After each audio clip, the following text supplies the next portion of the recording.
Room novel by Emma Donoghue. Audio. Book summary. The novel is split into 5 chapters. Presents. The novel opens with Jack turning 5 and Ma giving him a drawing she did of him as a gift. The narrative perspective is Jack's, therefore, the dialogue is extremely matter-of-fact and juvenile. He describes his interactions and daily routines with inanimate objects, such as the table and the spoon. Jack and Ma sing some songs together. Ma takes 2 painkillers for her bad tooth. Jack watches TV and interacts with Dora the Explorer as if she were real. Ma measures Jack's height on the door frame. They complete more of their daily routine, such as reading more books and doing exercises. They have a nap, and then they have dinner. Ma and Jack make a birthday cake, but Jack throws a tantrum because there aren't 5 candles.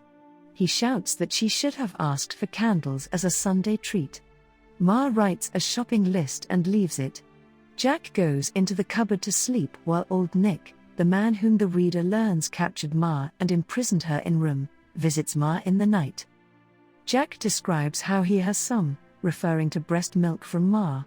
The next day, their routine continues. They make a ball out of scrunched up paper and play with it. While Ma naps, Jack finds a mouse and lures it out with crumbs. Ma tries to kill it, and Jack is distressed. After dinner, they watch TV and try to imitate the presenters to increase their vocabulary. Old Nick visits and has some birthday cake, telling Ma he would have bought Jack a present if he had known. Jack counts the creaks of the bed, what the reader understands to be the sound of Old Nick raping Ma, until they stop. Jack cries the next day, as he hopes Old Nick will bring him a dog. After lunch and a nap, they do their routine of screaming at the skylight, in hopes that someone will hear them. When Jack wakes up the next day, Old Nick has bought him a remote-controlled Jeep. Ma cleans room, and Jack plays with the Jeep all day. When Old Nick visits, Jack can hear him talking about how the groceries were a ridiculous price. Jack counts the creaks again. Jack still has the remote in the cupboard. He makes the Jeep fall off the shelf, and it hits Old Nick. Old Nick gets angry and leaves. Unlying. The next morning, Jack sees dirty marks around Ma's neck from where Old Nick forcibly grabbed her. They begin to play their usual games. Scream goes on for longer than usual. Jack sees an advertisement for Ma's painkillers on TV and thinks that those images are the same thing as her real painkillers. Ma tries to explain to Jack how the TV shows images of real things. Jack can't stop thinking about the things outside. The next day, Ma is gone, in a comatose state. This happens occasionally and Jack is used to it, though it profoundly discomforts him. Jack watches TV all day, finding raw food when he is hungry. He examines the marks on Ma's neck and wants to hurt Old Nick. He contemplates the TV, what is real, and what is not. In the night, Jack is woken up by Ma flashing the light on and off. The next day is Saturday, they play some more games, and Jack hears more stories. When Old Nick visits, Ma asks if they could have an extractor fan installed. He gets increasingly annoyed, telling her she is privileged in room compared to some people. The next morning is Sunday, and they have bagels for breakfast. Ma's rotten tooth comes out and Jack decides to keep it. The narrative begins to focus more on Old Nick's nightly visits. Ma asks for vitamins to keep them healthy. He tells her that he has been jobless for 6 months now. During the night, Jack gets out of bed to look at Old Nick. He wakes up, and Ma attacks him for trying to go near her son. To punish Ma for her outburst, Old Nick cuts the power and stops bringing them food. Ma begins to realize that Old Nick would rather kill them than let the police discover his secret. Ma finally begins to tell Jack her story for the first time. Jack stands on some chairs to see out the skylight, then Ma tries to explain the concepts of what is real and what is in the outside world. Jack has a hard time understanding this and thinks that Ma is lying. The next day, it is colder. Jack sees an airplane through the skylight and begins to believe Ma's explanation a little bit. Ma tells Jack that Old Nick abducted her when she was 19 and has kept her imprisoned all these years. Eventually, after 3 utterly miserable days, the electricity comes back on. dying. The next day, Plant is dead due to the cold. Jack asks if there is water in the outside world, and Ma tells him about lakes and rivers. When Old Nick abducted her, he used the excuse that his dog was missing. Jack asks if the dog is sick, and that gives Ma an idea. If she were to pretend that Jack was sick, then Old Nick would take him to a hospital on the outside.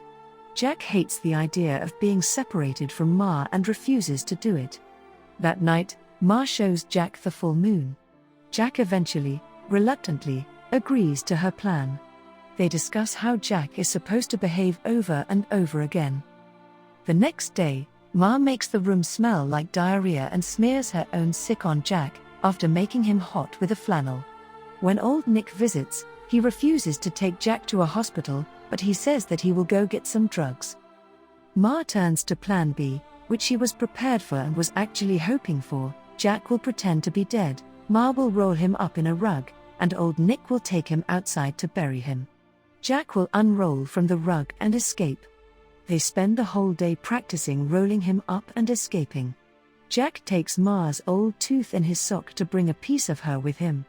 Ma also gives him a note for when he is found. In the evening, Old Nick comes to the room and Ma puts on a performance of tears and grief. Old Nick agrees to remove Jack and bury him somewhere away from his property. He puts Jack in the bed of his truck and drives away. At a stop sign, Jack manages to wriggle free, but he screams and Old Nick hears him. Jack runs away from the truck into the woods, but Old Nick catches him. A man walking his dog sees them and, finding the situation odd, calls the police. Old Nick runs away, leaving Jack. The police arrive. Officer O puts Jack in the patrol car. She patiently tries to decipher where Ma is being kept, and she manages to narrow it down to an outside structure with a skylight. They find Ma, and she comes running out to Jack. He asks if they can go back to bed in room. After. The police take Ma and Jack to a psychiatric hospital so they can recover in private. Jack doesn't understand why Ma throws away his underwear, and he also does not understand all the lights of the hospital. They meet Dr. Clay, who will oversee their care. They have to wear masks to keep all the germs of the outside world out. Jack struggles to adjust to life outside of room, with everyday activities such as a shower proving to be a challenge. A nurse, Noreen, looks after them, helping them down to breakfast and giving Jack an Easter egg. Dr. Clay takes Jack for some testing. Jack screams when he has to have blood samples taken. The doctor explains to Ma that Jack is infant level in his mannerisms and that he was so used to a confined space that he cannot gauge distance properly. Noreen brings them new clothes, and Jack finds it strange that Ma is dressed in skinny jeans. Ma's mother visits them, and Jack gets to meet his grandmother. They talk about Ma's abduction and how, at the time, the police had concluded that Ma had run off. Ma finds out that her parents divorced and that her mother has a new partner, Leo. Jack finds it strange that you can eat syrup with pancakes and that cleaners wash the sheets for them. Ma urges Jack to go outside, but he is reluctant and has a panic attack when they get outside. The pair open their fan mail, and Jack has received many toys for his bravery. Ma says he can keep 5, but he keeps 6. Ma talks to Noreen about the charges that will be brought against Old Nick. We learn that Ma was pregnant once before, but the umbilical cord was wrapped around the baby's neck and she had a stillbirth. Ma persuades Jack to go outside, and Noreen suggests that he pretend that they were reading about themselves in a book, in order to cope. Ma is reunited with her brother, Paul, and his partner, Deanna. Paul says that Jack can meet his cousin, Bronwyn, soon. Jack meets Leo properly and labels him stepper for step-grandfather. Jack continues to ask if the days of the week are the same as in room, and he wonders what they'll request for the Sunday treat. They go on an outing to the dentist to begin fixing Ma's teeth. When they come back from the clinic, Ma's dad has flown from Canberra to see them. When he sees Jack, he is repulsed and cannot stop thinking of him as the result of rape. Ma screams at him, and he leaves. Ma agrees to do a television interview so that the money can go towards Jack's college fund. Jack screams when Ma tries to leave, and he is allowed to sit by the side of the interview. The interviewer is a patronizing lady. She comments on the stillbirth when asked not to, and she is shocked when Ma reveals she still breastfeeds Jack. Ma cries, and Jack runs to her side. The next day, Ma is gone. Paul was supposed to take them both to see the dinosaurs at the Natural History Museum, and Jack decides to be brave and go anyway. On the way to the museum, Paul and Deanna need to pop into a mall to get a birthday present for Bronwyn's friend's party later in the day. They buy Jack a Dora the Explorer backpack, but he gets in trouble when he tries to put a copy of one of his favorite books from Room, Dylan the Digger, in it, unaware that this is stealing. Deanna takes Jack and Bronwyn to the bathroom. Jack touches Bronwyn inappropriately, out of curiosity, and Deanna hits his hand away. They drive back to the clinic. When they get back, Jack finds Ma unconscious from an overdose of painkillers. Living. Jack goes to live with his grandma while Ma recovers from her suicide attempt. He asks if she is only pretending to be dead, and Grandma is obviously worried. Jack sleeps on a blow-up bed in Grandma and Leo's room. Ma's condition is stable, and Grandma decides that Jack cannot spend all day in front of the TV again.